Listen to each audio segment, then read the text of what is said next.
Scales, part 2. Okay, let's talk about how to practice. I'm going to practice on a trombone. Because it's like, it might be the most awkward instrument ever invented. I mean, maybe if you have to play a giant keyboard that you have to hit with sledgehammers with the notes, that would be more awkward than playing a trombone. But other than that, I think we got it. This is the most awkward way to produce a musical sound. Trombones. So if we can learn to play scales on a trombone, you can learn it on anything. There's also no real geography on this. And you could say, well, it's kind of like a string on a, but we just have the one string. No, we don't actually, because I can go. So each one of those glissas is kind of like a string.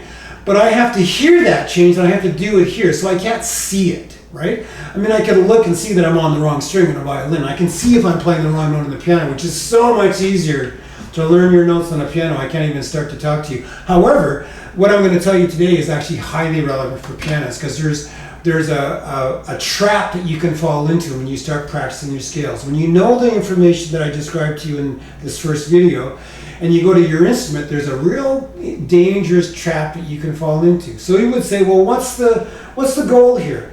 I want to be able to play these scales on my instrument, right?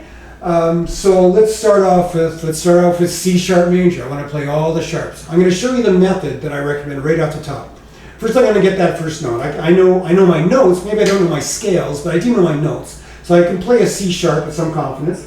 And if I'm not sure, I can check it with a keyboard. So okay, that's it.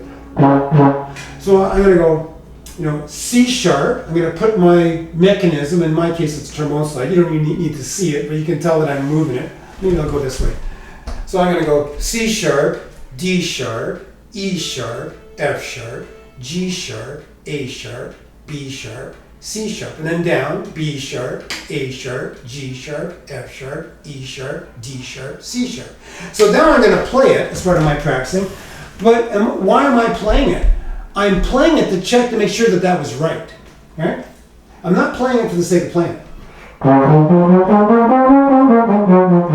Yeah, that felt pretty good. That was right. Those notes were correct. Now here's the danger part.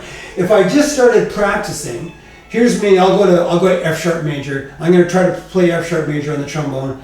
Like way too many people do this. I'm going to go. No.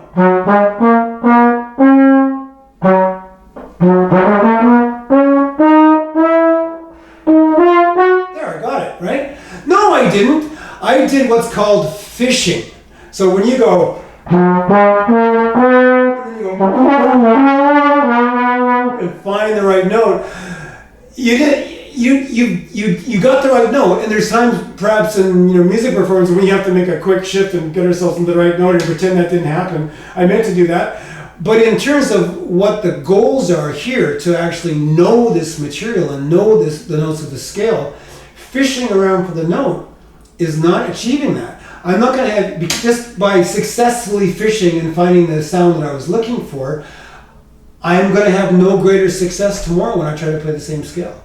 So I have to be able to go F sharp, G sharp, A sharp, B, etc. And more ideally, F sharp, G sharp, A sharp, B, C sharp, D sharp, E sharp, F sharp, E sharp, D sharp, C sharp, B, A sharp, G sharp, F sharp. I can't sing that high. I don't care.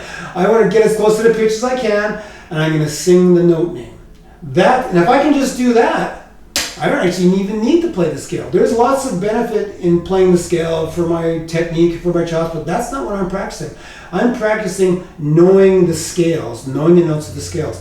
And by the way, being able to go up and down in one octave is like the most kindergarten thing you could possibly do with these 7 note combinations. What else could you do with these notes? A lot. That's coming up. And this is where it really gets to be a lot of fun. But you have to at least be able to do what I just said. You need to be able to play up and down in the easiest octave for that particular key on your instrument with total knowledge of what you're doing. Now, the problem, to identify the problem that I mentioned at the beginning a little more explicitly, the problem is it's actually easier for me as a trombone player and for you, for whatever instrument you play, to just kind of memorize a pattern, Very easy to see a pattern of white and black notes on a keyboard, or a fingering pattern on a guitar or a violin. or even a valve combinations or keys on a clarinet or a trumpet, and even on a trombone, which doesn't really have patterns to speak, but I can kind of memorize a kind of a pattern on the trombone slide, and that's actually way easier. If the entire goal was I just want to be able to make these sounds up and down on the instrument, that would be a more efficient way to do it. Just learn these visual patterns and just do that. But if you actually want to make music and you want to be able to play creatively with these notes, or even just read off a page, doing that is not going to do you any good. So we have to intentionally take a little bit harder road. It's not that much harder. It's just it's just 15 key signatures, 12 keys. It's not a big deal, but it has to be done. And if you skip this step, you're in the ghetto. You're never going to be able to communicate with other musicians. You know, you're going to be at a certain level and you can play in with certain other people that are the same as you. But if you'd like to go beyond that, you never will. Right? On the other hand, the minute you know all your notes, you're already playing a lot better. You know, you're more in tune, you're more solid, you can read stuff. It just kind of brings you up a notch, and suddenly you're hanging out with a better crowd. So that's the technique. So let me go through it for you once more. We'll do one more key. We'll do B major. Awkward key on the trombone. So I'm going to put my slide in the furthest reach of the slide. You can't even see it on the screen. And it's this sound. B. So I'm going to sing the note names, because that's what I want to be doing when I'm playing, thinking note names. B, C sharp, D sharp, E, F sharp, G sharp, A sharp, B, A sharp, G sharp, F sharp, E, D sharp, C sharp, B.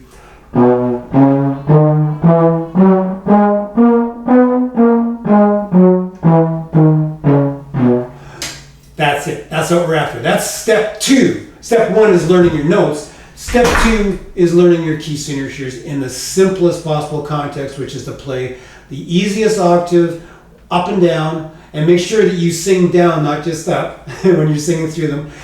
And that's very fast and very efficient, and gets you doing this. Gives you this skill in such a way that it actually has application for your reading and for improvising and for everything else you're going to do in the world of music. All the theory that you're ever going to do, by the way, is all based on this knowledge. So, hope you enjoyed that, and I'll see you in the next video, and read the next blog post while you're at it.